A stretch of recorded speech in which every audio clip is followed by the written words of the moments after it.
नमस्कार। आकाशवाणी से दोपहर समाचार के साथ मैं कनकलता।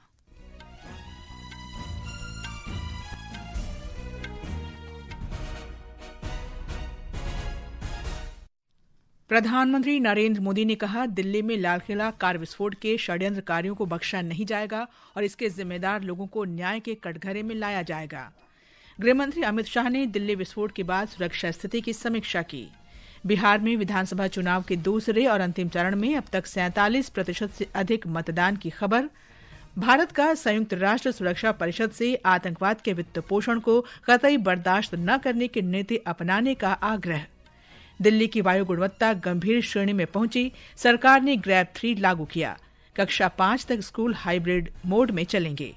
और हंगरी मूल के ब्रिटिश लेखक डेविड सोलोय को उनके उपन्यास फ्लैश के लिए इस वर्ष के बुकर पुरस्कार के लिए चुना गया। अब समाचार विस्तार से।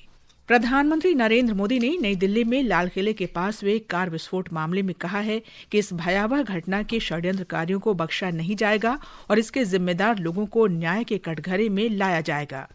भूटान के थिम्पू में एक कार्यक्रम को संबोधित करते हुए श्री मोदी ने कहा कि आज वे बहुत भारी मन से भूटान आए हैं और कल शाम दिल्ली में हुई घटना ने सभी को बहुत व्यथित किया है। दिल्ली में हुई भयावह घटना ने सभी के मन को व्यथित कर दिया है। मैं पीड़ित परिवारों का दुख समझता हूं। आज पूरा देश उनके साथ खड़ा है। मैं कल रात भर इस घटना की जांच में जुटी सभी एजेंसियों के साथ, सभी महत्वपूर्ण लोगों के साथ संपर्क में था। विचार विमर्श चलता था, जानकारियों के तार जोड़े जा रहे थे। हमारी एजेंसियां इस षड्यंत्र की तह तक जाएगी। इसके पीछे के षड्यंत्रकारियों को बख्शा नहीं जाएगा। गृहमंत्री अमित शाह ने कार विस्फोट के बाद स्थिति का आकलन करने के लिए आज अपने निवास पर एक उच्चस्तरीय सुरक्षा समीक्षा बैठक की अध्यक्षता की। बैठक में केंद्रीय गृह सचिव, खुफिया ब्यूरो के निदेशक, दिल्ली पुलिस आयुक्त और राष्ट्रीय अन्वेषण अभिकरण (NIA) के महानिदेशक उपस्थित थे।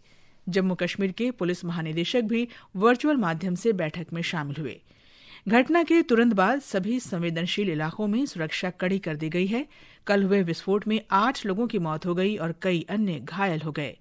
श्री शाह ने कहा कि दिल्ली पुलिस, NIA, NSG और फोरेंसिक की टीमों ने जांच शुरू कर दी है और विस्फोट का सटीक विवरण जल्द ही सामने आ जाएगा।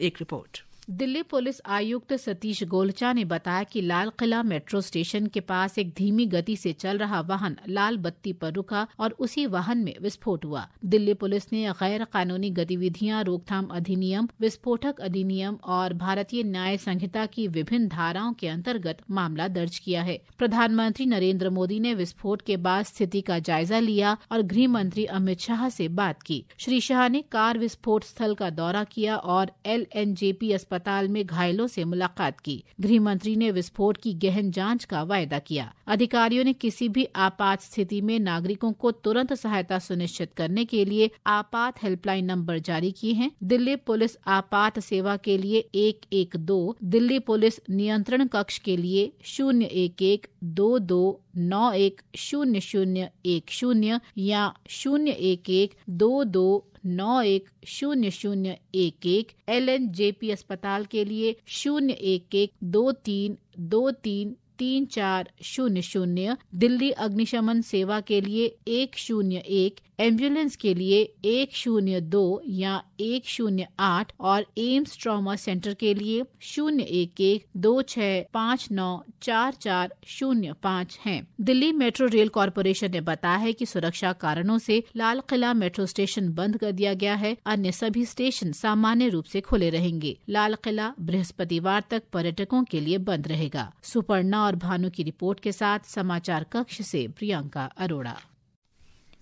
रक्षा मंत्री राजनाथ सिंह ने आश्वासन दिया है कि दिल्ली कार विस्फोट के जिम्मेदार लोगों को न्याय के कटघरे में लाया जाएगा और उन्हें किसी भी हालत में बख्शा नहीं जाएगा।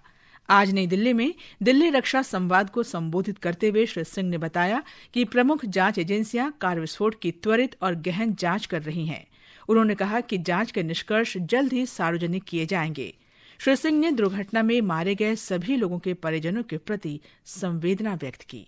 I extend my heartfelt मैं दिल्ली में कल हुई दुखद घटना में जान गंवाने वाले सभी लोगों के परिजनों के प्रति गहरी संवेदनाएं व्यक्त करता हूं। इस मंच से मैं अपने नागरिकों को आश्वस्त करना चाहता हूं कि देश की प्रमुख जांच एजेंसियां इस घटना की त्वरित और विस्तृत जांच कर रही हैं। जांच के निष्कर्ष जल्द ही सार्वजनिक किए जाएंगे। मैं औपचारिक रूप से राष्ट्र को आश्वस्त करना चाहता हूं कि इस घटना के जिम्मेदार लोगों को न्याय के कटघरे में लाया जाएगा और किसी भी स्थिति में उन्हें बख्शा नहीं जाएगा।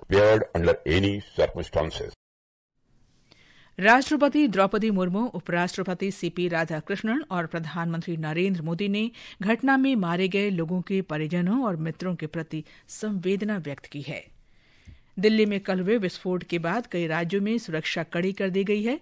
जम्मू कश्मीर में रियासी जिला प्रशासन और पुलिस ने श्री माता वैष्णो देवी तीर्थ यात्रा के आधार शिविर कटरा और आसपास के इलाकों में सुरक्षा व्यवस्था बढ़ा दी है। तमिलनाडु में चेन्नई अंतर्राष्ट्रीय हवाई अड्डे पर यात्रियों को अंतर्राष्ट्रीय उड़ानों के लिए अपने निर्धारित समय से 3.5 घंटे पहले और घरेलू उड़ानों के लिए 1.5 घंटे पहले रिपोर्ट करने के लिए कहा गया है। हवाई अड्डे के आसपास के क्षेत्र में 5 स्तरीय सुरक्षा व्यवस्था तैनात की गई है। ये समाचार हमारी वेबसाइट www.newsonair.gov.in और हमारे न्यूज ऑन एआईआर ऐप पर भी उपलब्ध हैं। दोपहर समाचार में आपका फिर स्वागत है। बिहार में विधानसभा चुनाव के दूसरे और अंतिम चरण के लिए दिन में 1 बजे तक 47% से अधिक मतदान की खबर है। इस चरण में 20 जिलों के 122 निर्वाचन क्षेत्रों में वोट डाले जा रहे हैं। सीमांचल क्षेत्र की ताजा जानकारी के लिए चलते हैं हमारे संवाददाता धर्मेंद्र राय के पास। धर्मेंद्र, इस क्षेत्र में मुकाबला किन दलों के बीच है और प्रमुख मुद्दा क्या है यहाँ? जी कनक, अगर प्रमुख मुकाबलों की बात करें तो महागठबंधन और जो एनडीए है उसके बीच जो है मुकाबला है। और जो AIMIM है, असदुद्दीन ओवैसी की पार्टी, उन्होंने भी अपने उम्मीदवार अच्छी खासी संख्या में खड़े किए हैं। तो कुछ सीटों पर त्रिकोणीय मुकाबला की उम्मीद है।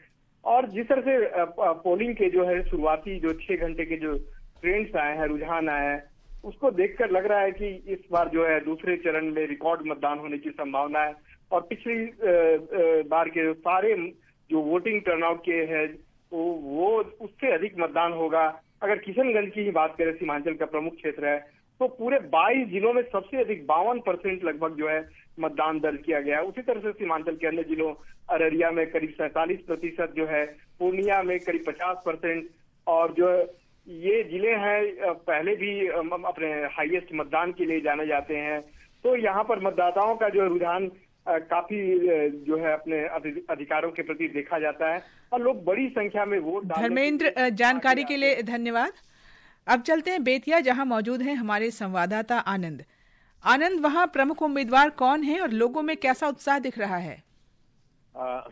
पश्चिम चंपारण जिले के सभी 9 विधानसभा क्षेत्रों में मतदान बिल्कुल शांतिपूर्ण और सुव्यवस्थित तरीके से चल रहा है। मतदान शुरू हुए 7 घंटे से अधिक का समय हो गया है और प्राप्त आंकड़ों के अनुसार 1 बजे तक 48.91% मतदान की खबर पश्चिम चंपारण में है। इन 9 विधानसभाओं में सबसे अधिक वाल्मीकि नगर क्षेत्र में 53.60% मतदान हुआ है, जबकि बेतिया में 42.57% और रामनगर में 49.34% मतदान हुआ है। अगर मैं प्रमुख उम्मीदवारों की बात करूं तो बेतिया से मौजूदा विधायक और मंत्री रेणु देवी छठी बार अपना किस्मत आजमा रही हैं, जहां उनका मुकाबला कांग्रेस के वसी अहमद और जनसुराज पार्टी के अनिल कुमार सिंह के साथ है।